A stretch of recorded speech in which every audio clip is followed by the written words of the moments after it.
In a recent interview, Todd Howard mentioned that for Starfield, his team is taking physics and gravity into account as part of the gameplay experience.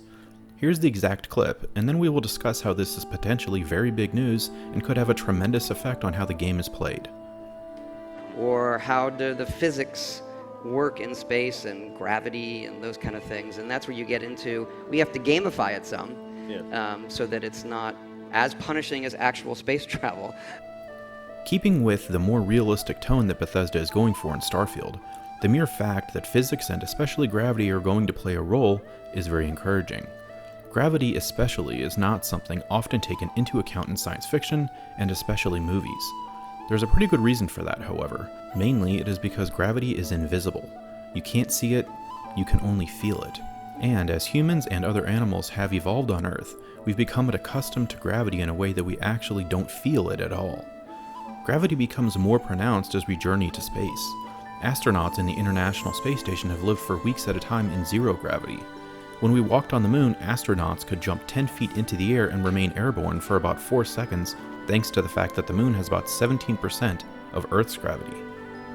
Movies, and even other video games, rarely incorporate gravity to any important degree. In a movie, if gravity is even taken into account, it is shown by characters jumping high or walking slowly while exclaiming how the gravity is punishing.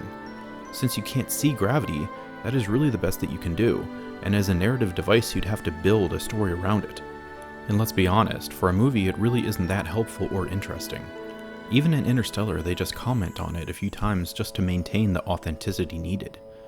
Games like Elite Dangerous actually incorporate gravity into celestial bodies, but it about ends there. Most other forms of fiction don't do much with it either. In reality, however, gravity will play a tremendous role in how we explore space. Depending on how crushing the gravity is, we will never go to certain planets because even if we could survive the effects of gravity, we may lack the velocity to ever leave.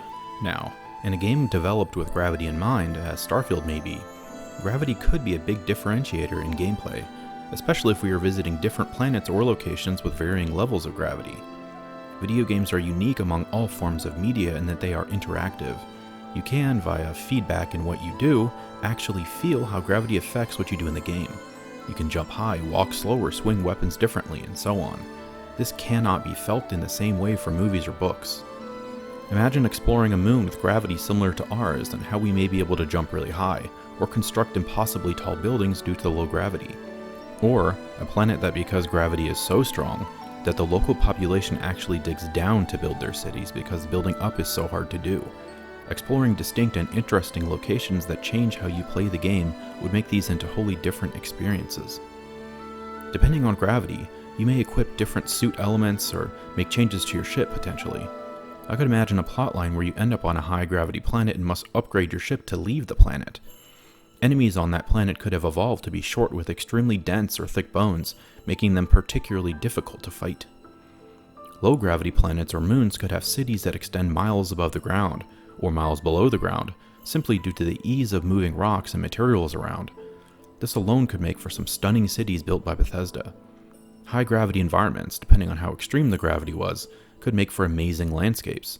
Water at high gravity on a hot planet could flow extremely differently, and would make for interesting waterfalls, lakes, and streams. The main point I'm making is that if Bethesda is taking gravity into account as a gameplay device, there are a lot of extremely interesting ways that this could take shape.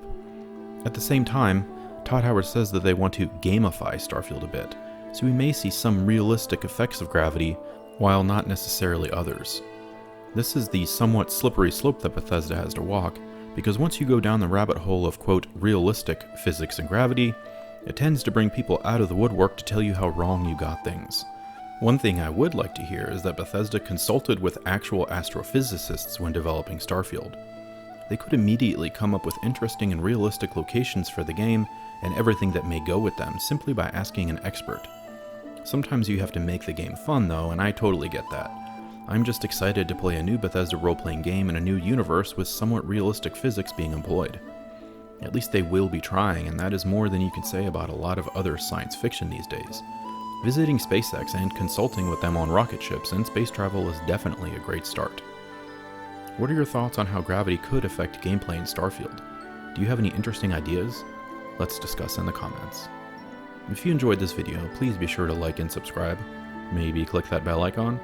And as always, thank you so much for watching.